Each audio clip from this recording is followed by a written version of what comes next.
adventures of Biggles.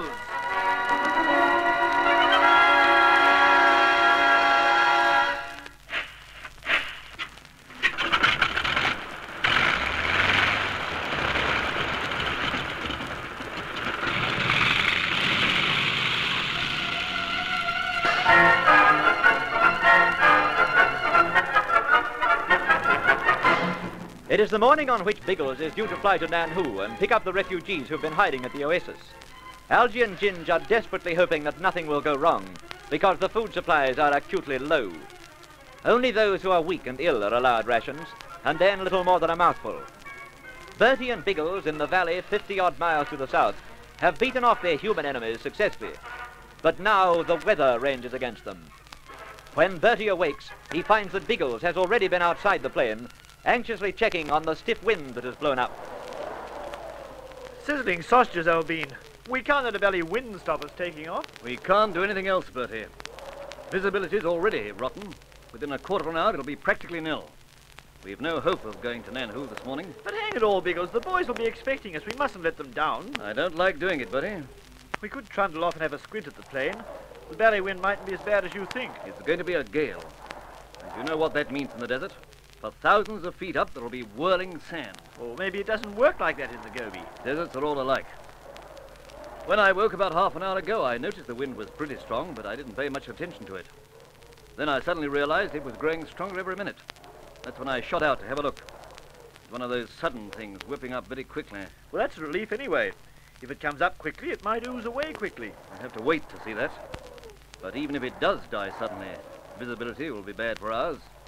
You know how long it takes for sand to settle after a gale. In fact, old sausage, the situation's positively foul. We've, more or less got the breeze up, what? Something like that. Of course, it's not too bad for us to take off yet, I imagine. I could take off easily enough. But there'd be the danger of grit finding its way into the fuel system. Heaven knows when we'd put down again. We lissies were just thinking. If we put down at Nanhu, there'd be no need to worry about coming back here. Your thinking's up the pole. Why should we be able to put down there any more than here? Well, the jolly old breeze mightn't burble that far. I mean to say perhaps a sort of local disturbance, what? It's blowing from the south, and Nanhu is due north of us. While the wind may not be bad there yet, it'll certainly be blowing, and it'll be at full force within an hour or two. Then we sort of waffle back to the same foul belly situation, don't we? And we stay there until the wind passes. No use looking for a way out of it, Bertie. Well, never any harm in looking, old bean.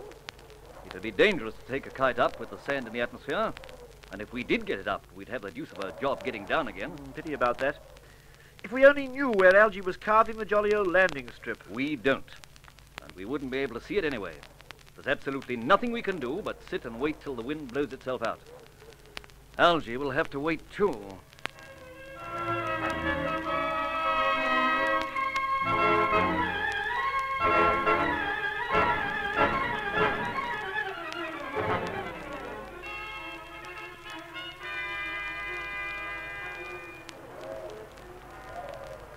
It's no use, Algy. It's turning into a gale. Even so, we must keep the strip clear, Ginge.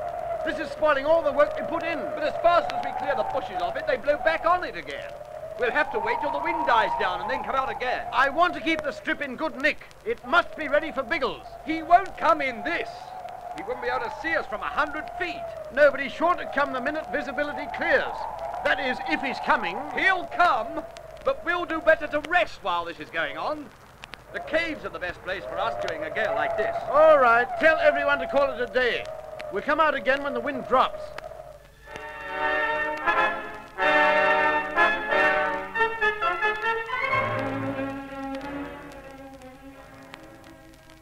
Oh, Algy, hello. What have you been doing? Wandering around the caves. I wanted to see how everyone was. Well, you could have guessed at that. A couple of them are very weak, Ginge. I don't think they'll last without food. I don't know that I'll go too long myself, old boy. And you must be feeling rotten. You're still far from fit. Oh, I'm all right. A bit tired and peckish, that's all. I can last for a few days yet without food. But you don't think the missionaries will, eh? Dr. McDougall and Father Dubront don't. Apparently the poor blighters were very badly fed in prison, and they're suffering from malnutrition anyway. This may put the finishing touch to it. I can't get over Dr. McDougall. He was in the prison with the others, yet he's bounding around like nobody's business. He's in the cave with them now, helping Gibron and the ladies look after them. I suggested he rest while he could, but he said he was strong as an ox and would keep going like an ox. He's a great bloke, the old doctor. And it's not only physical strength. He has a ton of spirit, too. I admire all of them. Now they know the situation, they're not complaining. They're just quietly facing up to whatever happens. What is going to happen, Algy? I wish I knew, Ginge. You see, there's more than wind and starvation threatening us. You mean the communists? Yes. Sooner or later, Ma Chang will come back, and next time he may bring a strong force with him. He brought quite a few last time, didn't he?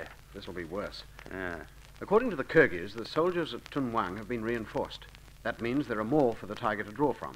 But they've been sent out to clean up the Kyrgyz. They won't be particular who they clean up. As I see it, Ma Chang's likely to come here for one of two reasons. What? Well, firstly, to find us and root us out. Mm-hmm. If that's his idea, he'll bring enough men to make sure of it. Well, what other reason would he have? The Kyrgyz.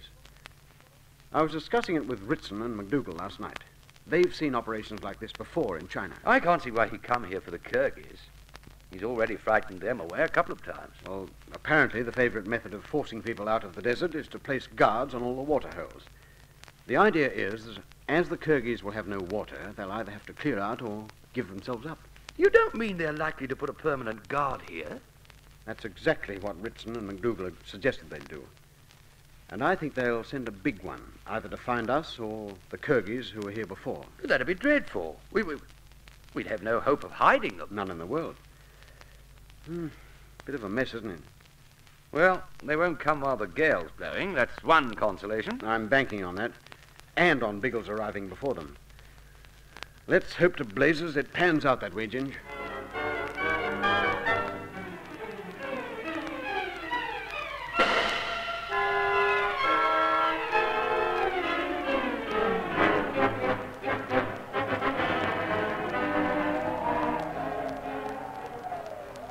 Reckon it's easing, Ginge? Yes, a little. And about time, too. Yes, it's been going on for hours. I'll say. If we'd had any lunch, it'd be after lunchtime now. Oh, don't bring up the subject. Let's go back to the caves and collect the gang. Might as well start work on the strip again. It'll be blowy for a while yet. Biggles could never put down in this fog. No, but I want the strip completely cleared by the time he does come. It's an awful mess now, with bushes and rubbish strewn over it. Rightio, bring everyone out if you like. Will you be able to look after it by yourself? Why, I could, but why? You're feeling all right, aren't you? Oh, yes, perfectly. But I've just thought up another job for myself. What's that? Sentry. Fing's been out in the watchtower since dawn. It's time he was relieved. Oh, I don't know. He's often spent all day out there. And not on a completely empty stomach, though, old boy. If it's okay with you, I'll go out and give him a blow. He'll probably be quite happy to help you on the strip. Righto, Ginge. Mightn't be a bad idea. I'll send a relief in a couple of hours. 2 hours will be quite long enough for me, thanks. Providing nothing happens, of course. We'll see that nothing does. Watch yourself walking across, Ginge. The wind's dropping, but with this visibility, you could easily lose yourself. So long. Yeah.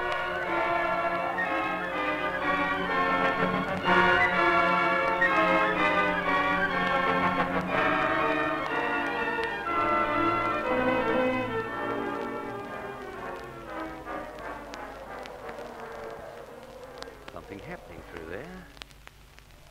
It's a bit clearer, but still darn hard to see. Feng! Feng, I'm over here! Master, they come. What, the communists? Not no, Feng see dust, then I run to tell. Well, dust is all I can see. You imagined it, Feng. No, from the tower I watch. That way not so much sand in the sky. Oh, yes, it's a bit clearer to the south.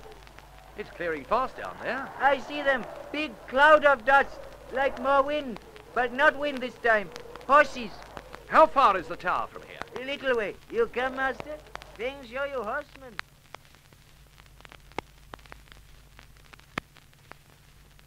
You're right, Feng. You can see quite well to the south. Jesus, ghost! You see? Yes, it's horsemen, all right. And a big party of them, too. They communists? I can't make that out yet. Doesn't matter who they are. We'll have to let Algy know. He's working on the land strip. Come, master. We go, quick. You go. I'm staying here. I'll be more use on guard. tell Algy what's happening.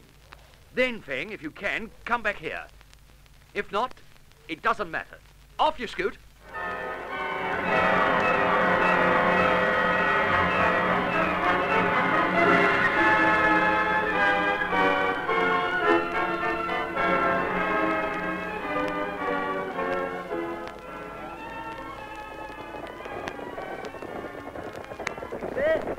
There. Now you see. Yes. Kirghiz. I'd rather have them than the other blokes. Darn big party, though. More come. Look, near the tower. More horses. By Jove, those aren't Kirghiz. They're soldiers. I go quick. Master Jin say he want me at the tower. There's no hope of that now. You'd be seen. We'll whip back to the caves.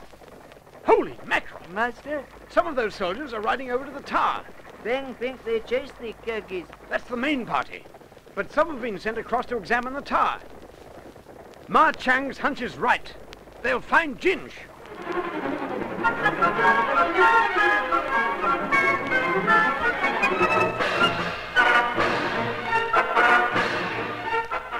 There's no time for Algy to stay and watch the result of this move. The Kirghiz are almost on him. Can he and Feng reach the oasis without being seen? What will happen to Jinj? Listen for mounting thrills in the next episode of The Air Adventures of Biggles.